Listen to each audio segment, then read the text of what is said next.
ओम नमः शिवाय। सभी भक्तों को जय श्री राम।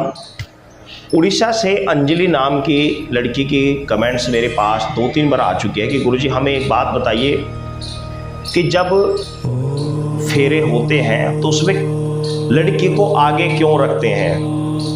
तो अंजलि बेटा, मैं आपको बता दूं, आपके साथ साथ सभी भक्तों को भी इस विषय में अवगत करा दूं, खासकर उन माताओं बहनाओं को जो इस बात को नहीं जानती, और खासकर वो बहनें जिनकी शादी नहीं हुई, वो तो चाहेंगे कि हमें पता लगे कि फेरे करते समय कन्या को आगे क्यों रखते हैं। तो भाई इस विषय में मैं आपको बता दूं, शिव और शक्ति दो ही एक ऐसी चीज है जो संसार को चलाती है, इस ब्रह्मांड को चला रही हैं। शक्ति यानी ये प्रकृति, और शिव यानी कि जो हमें सांस या जो हमें खुला ऊपर आसमान दिखाई दे रहा है, ये सब शिव में है, और नीचे प्रकृति शक्ति स्वरूपा है। इस शक्ति ने ही हमें सबको धारण किया हुआ है। तो शिव इसका पालन संहार रचना कर रहे हैं, प्रकृति ने उसे धारण किया हुआ है, भरण पोषण उसकी कर रही है। तो शिव और शक्ति दो प्रकार की चीजें इस संसार को चलाती हैं। प्रत्येक जीव जंतु उसी के अंतर्गत आ जाता है। शक्ति को सभी देवताओं ने एक मत होकर नतमस्तक किया है। सभी जानते हैं कि यदि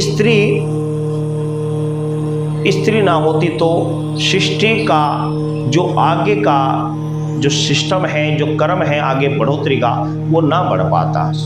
ब्रह्मा जी ने जब सृष्टि मानस सृष्टि की, मानस कहते हैं मन से, जब मन से उन्होंने अपने 10 पुत्र आदि प्रकट किए, जिसमें ये अपने नारद जी आते हैं या अपने प्रजापति ब्रह्मा जी आते हैं, तो इस प्रकार इस बहुत सारे ऋषि आते हैं, कश्यप ऋषि आते हैं। तो इस तरह के जो उन्होंने 10 पुत्र उन्होंने उत्पन्न किए, तो उन्हें दिखा कि भाई इस तरह तो मैं मन से करता रहूँगा तो बहुत टाइम लग जाएगा, बहुत समय लग जाएगा। फिर उन्होंने छूने की प्रक्रिया प्रारंभ की, उससे भी नहीं चला। फिर उसके बाद उन्होंने मैथुनी सृष्टि प्रारंभ की। तो मैथुनी सृष्टि में स्त्री का बहुत बड़ा योगदान हुआ। स्त्री के माध्यम से ही प्रत्येक पुरुष जन्म लेता है। तो स्त्री को पुरुष की संज्ञा में, पुरुष ने स्त्री को भी अग्रणी करके माना है। देवताओं ने भी स्त्री को अग्रणी करके माना है। आपने देखा होगा घर में कन्याओं की पूजा की जाती है। स्त्रियों की जो कन्या होते हैं, जो छोटे छोटे बच्चे होते हैं, वही जाकर फिर स्त्री बनते हैं। तो कन्याओं की हर पूजा में कन्याओं की पूजा की जाती है देवी का रूप मानकर। तो स्त्री को महत्व दिया है। दूसरी बात, आपने अक्सर सुना होगा मंत्रों में राधे कृष्ण राधे कृष्ण कृष्ण कृष्ण हरे हरे, हरे कृष्ण कृष्ण कृष्ण हरे हरे। तो राधे पहले लगाते हैं, कृष्ण बाद में लगाते हैं। गोरा पार्वती, भ्राता का नाम पहले लिया, शिव का बाद में लिया। सीता राम, सीता का नाम पहले लिया, राम का नाम बाद में लिया। तो शक्ति को अग्रणी हर देवताओं ने अग्रणी माना है, शक्ति को पूजनीय माना है।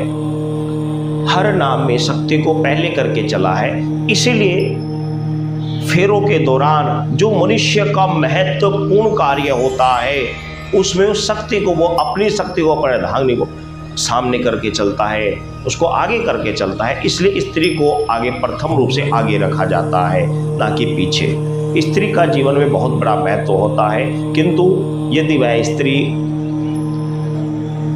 उल्टा या बचला ना हो तो जीवन में स्त्री का बहुत बड़ा महत्व होता है। इसलिए स्त्री को अग्रणी करके पूजनीय रूप में से आगे रख के रखा जाता है, क्योंकि स्त्री के बिना संसार में कुछ भी नहीं हो सकता।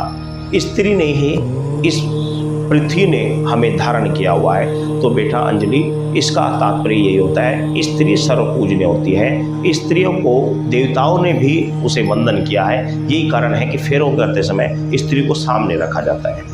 अब आप समझ गए होंगे, बाकी सभी हमारी बहनाई भी इस बात को समझ गए होंगे। सभी भक्तों को जय श्री राम।